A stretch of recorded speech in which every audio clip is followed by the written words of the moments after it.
What is good? What is good? What is good? It's been a minute. This is Trade Digital 89, Trade Digital 33. I got two different names, but welcome back. Welcome back. Welcome back, chat. Welcome back, YouTube. Haven't been on YouTube. I've been streaming a lot on Twitch. But the YouTube side of the content, I want to talk about more of this is high memory. Is this detecting? I don't get that out there. So I wanna talk more about on YouTube, more about serious topics that have to do with technology.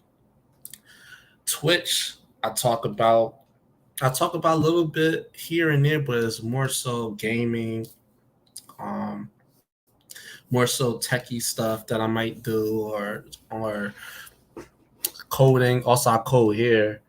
But I just want to talk about the serious topics here. But before that, I got a couple of books I want to introduce um, for the people that's into the stock market, and you really can't see it like this. It's the Confessions of a Stockbroker.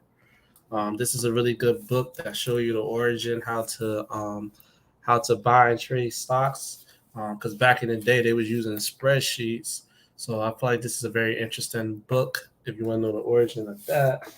Also, The Power of Broke by Damon John. Very, very good. Very, very good book, especially for the entrepreneurs out there that's trying to find ways to make money, find ways to make passive income, um, unique ways to become an entrepreneur. Um, I didn't read this book yet, but I found it interesting. This is my brother's book is called $40 Million Slaves. This is I'm gonna read this: The Rise, the Fall, and Redemption of Black Athletes. So I'm gonna check that out as well. And another book that probably talk about this more on the Dialogue podcast is The Population Explosion: From Global Warming to Rainforest Destruction, Famine, and Air and Water Pollution, Why Overpopulation is Our Number One Environmental Problem. Very, very controversial statement, but that would be more so for the topic. And I have my other book. Hold up. What's my other joint? Oh, this is my favorite book. My favorite book.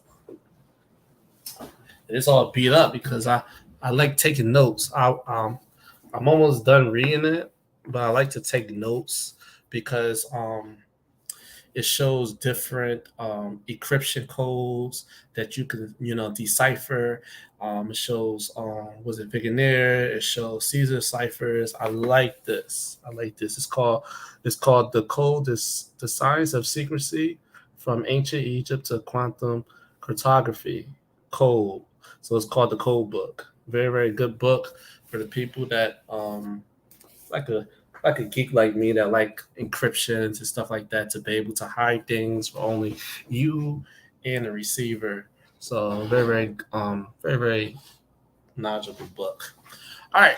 So today's topic today we talk about what would a society look if everything is completely cashless, and what's the definition of cashless? A society that longer using, if you want to call it notes or you want to call it debt tickets of that nature, to be able to buy things with it. Everything is completely cashless.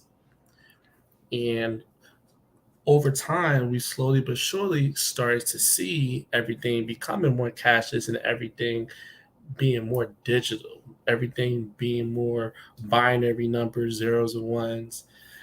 So everything is just being operated by a number system. And I know people out there, they've been speculating um, America is in debt.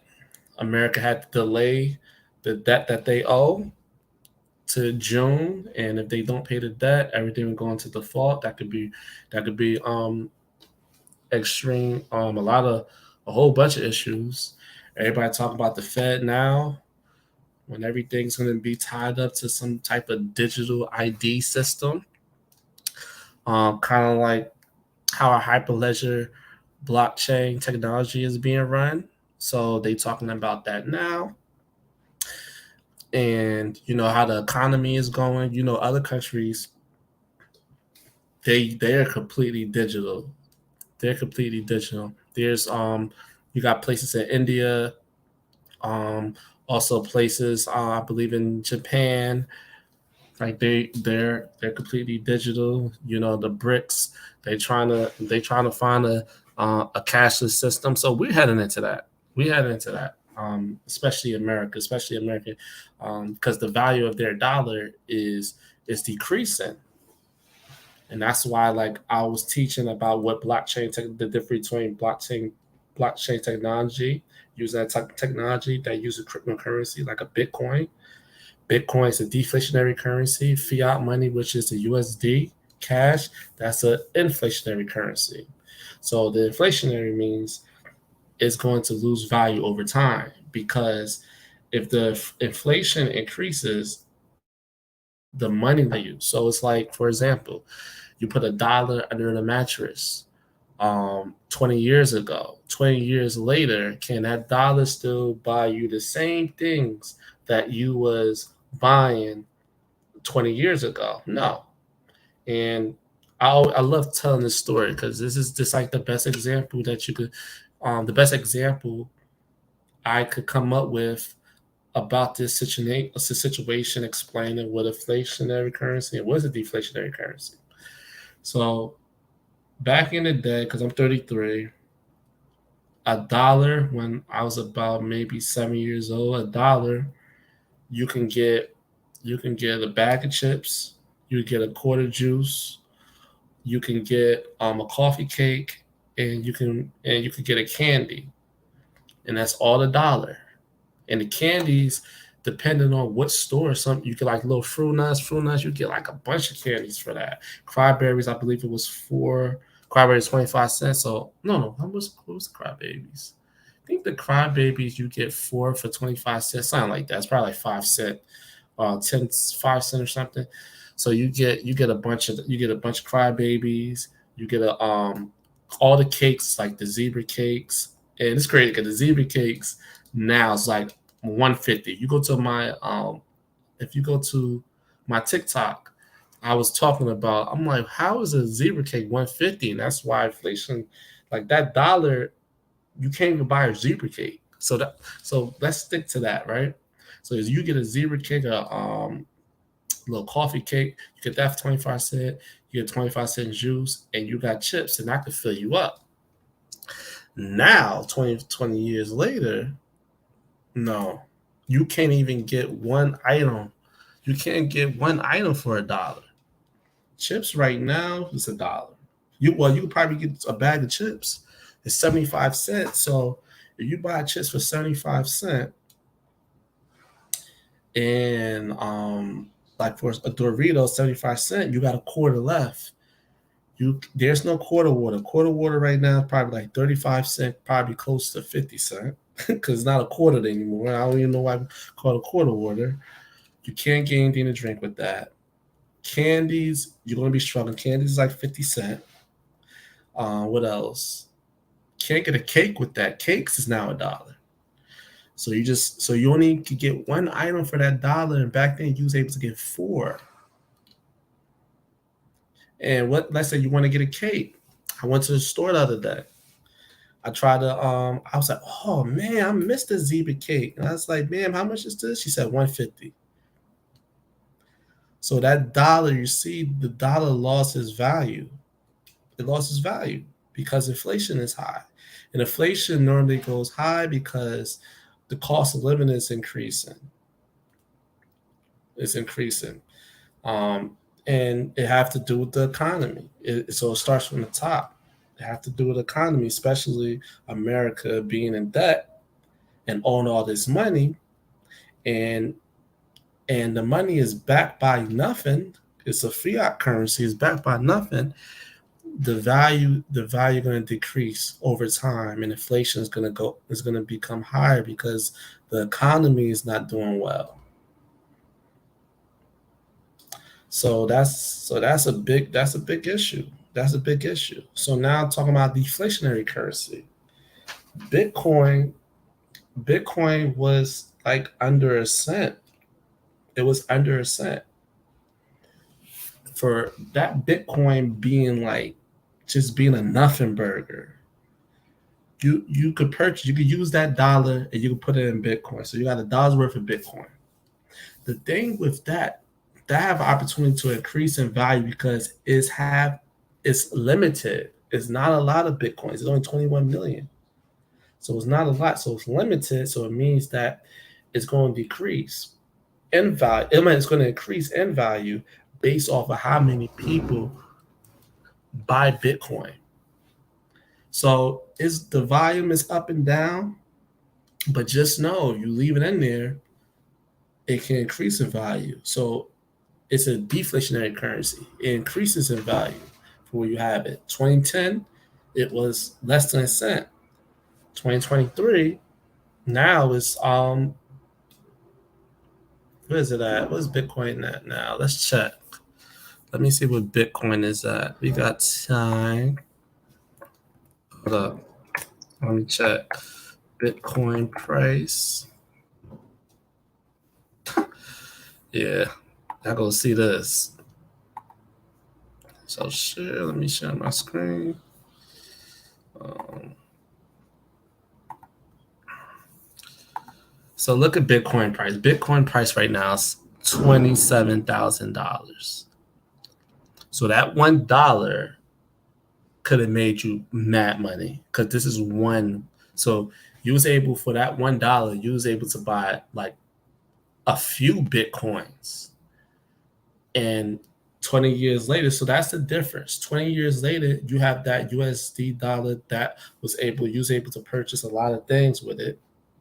And let's say 20 years, let's say Bitcoin, the span of Bitcoin's probably about Bitcoin came about, I think Bitcoin was like about I'll say 2008. So 2008, it's about almost about what, it's over a decade old, right? So it's close to sound like what 15 years or something. I'm just trying to do the math in my head. It's about, yeah, about 15 years. So it's about 15 years old. So let's say the dollar 15 years ago compared to, so if we use the time stamp dollar 15 years ago, Bitcoin 15 years ago, and you see the things you was able to get with that dollar, you see the things you're able to get that Bitcoin. So at that time, Bitcoin couldn't get you nothing because it was worth under a cent. But it can increase in value because it's deflationary currency. Now that dollar could get you something. That dollar could get you mad Bitcoins. Now 15 years later, 2023, that dollar can't get you nothing in America. And depending on where you at in America, there's places in America that's extremely expensive. There's you got New York City. You ain't buying anything for no dollar. You got New Jersey. You ain't buying no thing for $1. You got California. You ain't buying no thing for $1. Washington. You ain't buying no thing for no dollar. So those places that is very, very expensive. But you can't buy anything for $1. But with your Bitcoin, you could buy mad stuff with it. So I just wanted to show that example. So that's the difference. So now going back to the cashless society, what would it look like? What would a cashless society looks like? My expect my opinion on how would it look like, it would be like I said, there's a lot of good things in that. So a cashless society, transactions will most likely be extremely quick. So eliminates all check because jobs, when it comes to checks, you gotta wait mad long. They gotta approve it in the bank, and the thing, because I'm going to direct deposit at my job, 'cause I have to change banks, and this is the reason why cryptocurrency and the technology cryptocurrency use the blockchain is good because the transactions are quick. I don't have to wait for the approval of a bank to make sure, okay, this is legit. Because when you go to a job, right, and they say, okay, we need for the direct deposit, we need to get like all your information for your time sheet and the payroll and all that. And then the bank gotta approve it before you do that. So it's gonna take like a month for your direct deposit to go through. With cryptocurrency, let's say you got it in crypto. It don't have to do that because it's a decentralized system that it uses instead of a centralized system that needs have to get approval for the bank. That is legit. That the check is legit and all that. But it's a decentralized system. It's peer to peer. So it's like, okay, I got the money. It's this the sender is whatever company that does the payroll that pays you, the sender, and I'm the receiver. I get it. It's peer to peer. So once payrolls is through, once payrolls pass through, I get paid right then and there instead of waiting 3 or 4 days. And if you gotta do direct deposit, is even longer. So that's the I say that's the great one of the great things that I think a cashless society would be. Transactions would be a lot more efficient and quicker. Also, people would get, people won't have to worry about the duration time of getting paid and stuff like that. And also, life goes a lot quicker now. So you don't have to like cash checks anymore. Um, you don't have to like when you go to a store and whatever, you could just boop with your phone, or you could use boop with your credit card or debit card. Cause now got the tap screen, so you don't have to be counting money. And it also it might be able to improve when it comes to, I don't know if I want to say that. I don't think it's going to improve. It might get worse. Um, it's probably two sides of it. So when things is cashless now like the people, the homeless people that be begging for money now, how would they get? And they understand that how could they beg and whatever? They would have to actually ask for things now. So they would have to make adjustments of cashless because usually they begging for like change or money and stuff like that. And then you got the people that be scamming out there that be acting like they homeless and they be hustling. That's gonna change the game because now everything is cashless. You're gonna need some type of you're gonna need a phone, or you're gonna need some type of card. It would have to be something like the movie Time by Justin Timberlake was, yes, time, and currency is based off of time. So the amount of time you have, that's the amount of currency you have. So the people that have the most time is the people who are the wealthiest. They live the longest. The poorest people in the community, it's pretty much like check to check, but it's like time to time. You only got 2 hours a day, and you got to work to get that time. And you can't be late because you're late for what's the name. But it's kind of like that. So it will probably be something. It will be some adjustments. There'll probably be a point that homeless people can have some device and say, "Yo, can you just? I need some money to eat. Can you like?" Somebody would create some type of technology with it for being cashless, but it would take some time for that. So the adjustment's going to be a lot different. Now, how could people get robbed now? That's going to be It's going to be tough because in the beginning phases, it's not going to be so easy anymore until the adjustments is being made. Like I said, the adjustments like homeless people make, that they actually have phones, and you could just probably click your phones together, and then that's how you pay. Everybody will have it. Everybody will have it. But in the beginning phases, it's not. It's going to be something new. So how would you even get robbed anymore? Because you don't have any cash. And okay, you rob my phone, or you rob my my credit cards or debit cards. I could cancel it because you don't know my PIN code. That's why you get this book.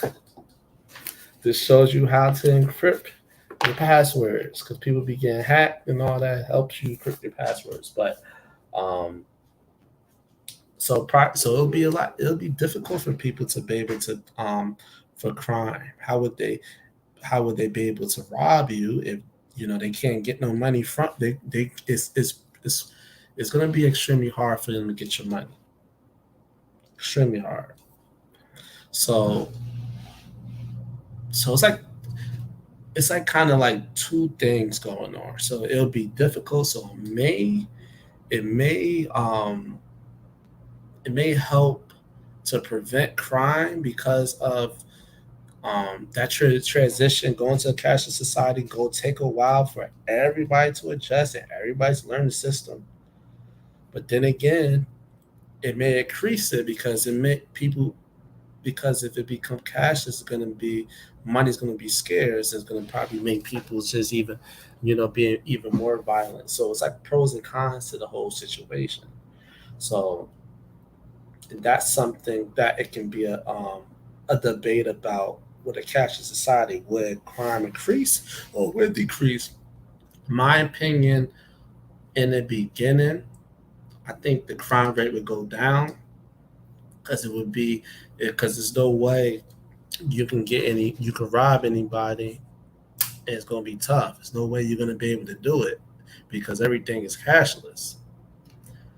But it could increase because a lot of people be getting their money, whether they doing criminal activity and stuff like that. They use only cash, and that's kind of main reasons. Also, they want to create the Fed now, and they want to create a cashless system because if you in the system, I can tax you. I can't tax you if you're not using any system. I can't turn you off. So that adjustment is going to it could also create a lot of issues as far as people that was making money without um, people making money just with cash, and they not making money with like they not in the system. So it's just strictly cash. That's it. So they would have to make that adjustments, and that's why like Dame Dash, he was like he used to like back then. He's I don't know how people could stay in that game for long because everything is constantly changing, and there's no end game in that. He's right because things is going.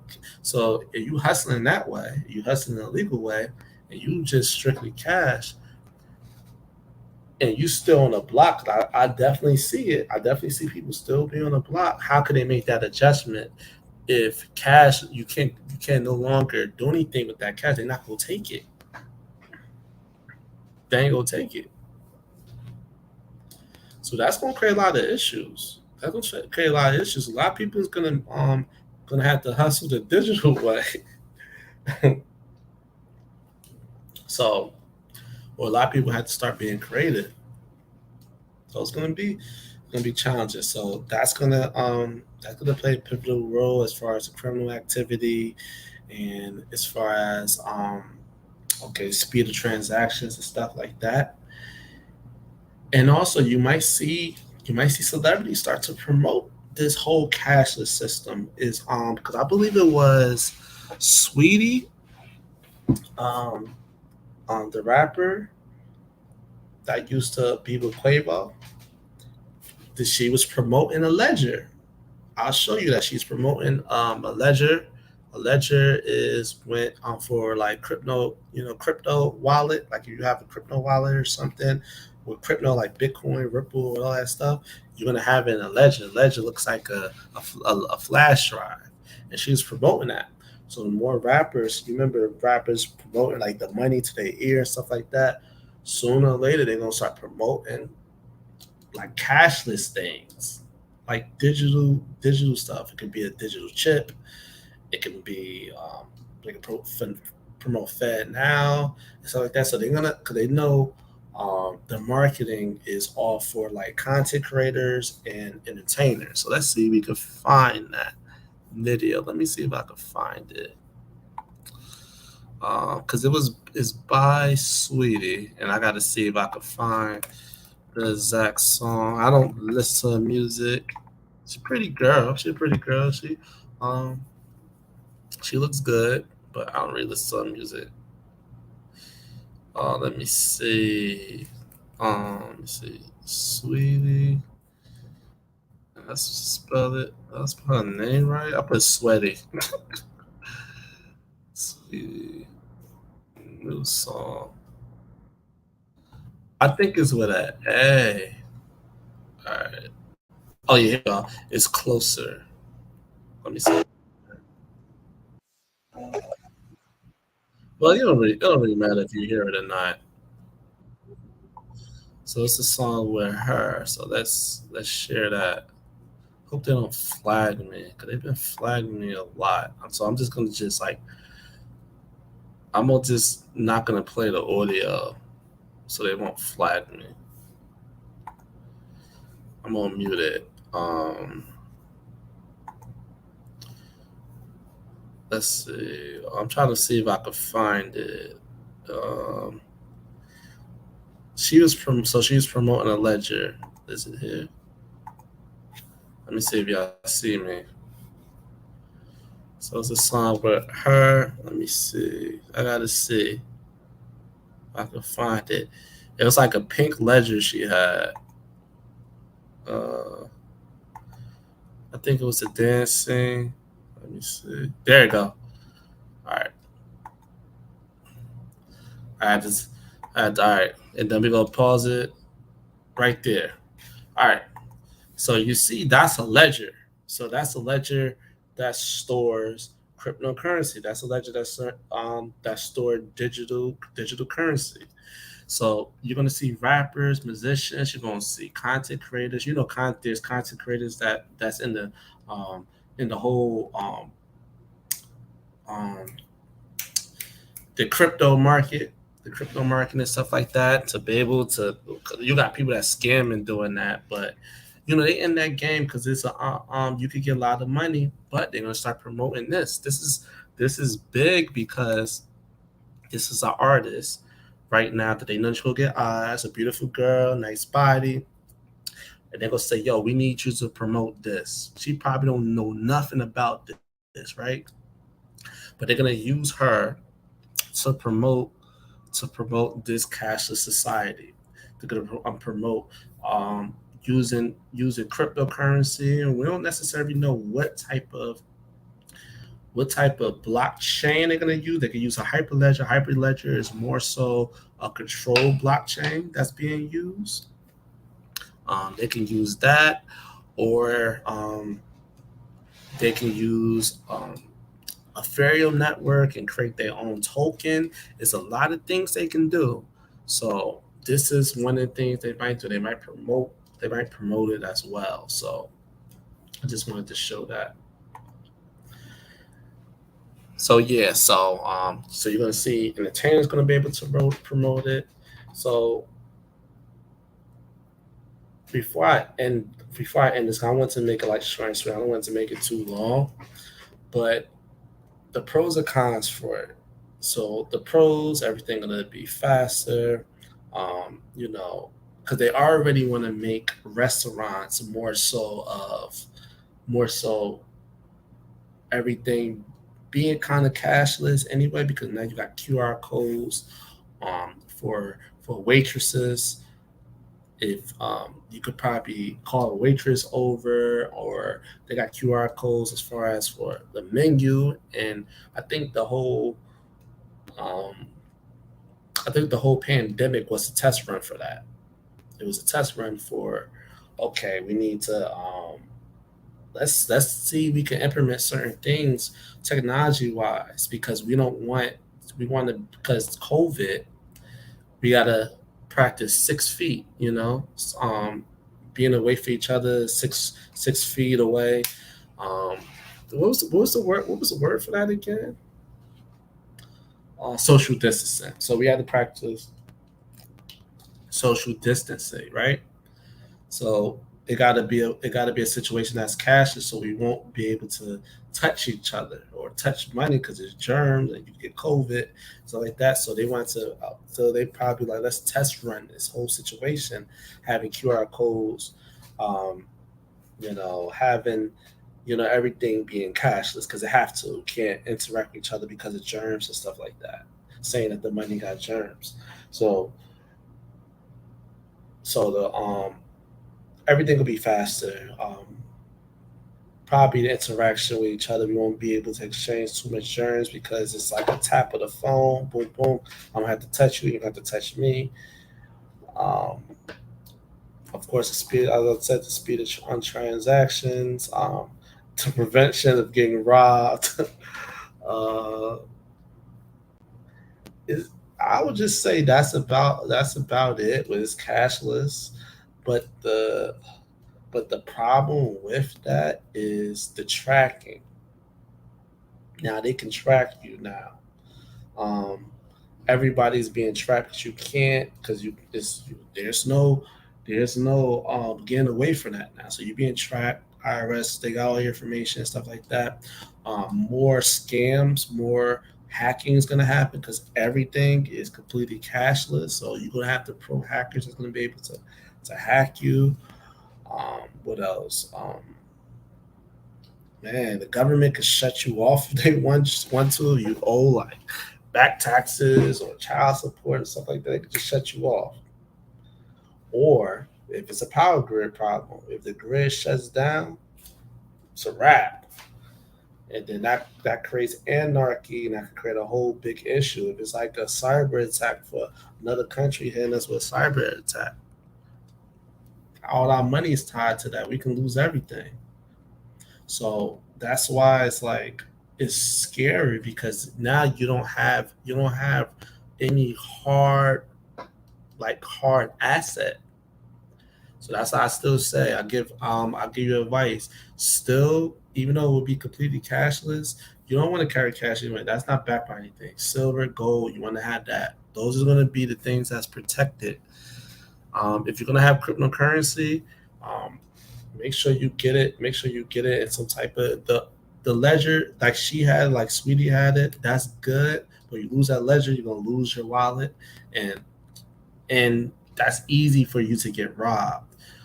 They also got the software wallets that's pretty safe. You can't be hacked. But again, if your phone is if they shut the phone down, you can't even access that.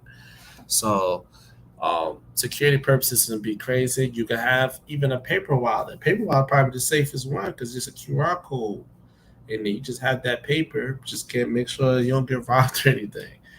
So, um, so the paper wallet be the safest, but don't get no wet wallet. Do not do not get wet wallets. Wet wallets is horrible because a wet wallet is controlled by the institutions, controlled by the company. So if the company is down, for example, Robinhood is considered a wet wallet, Coinbase is considered a wet wallet. So if something happens to Robinhood or a Coinbase, your whole money is shot. Your whole money is done.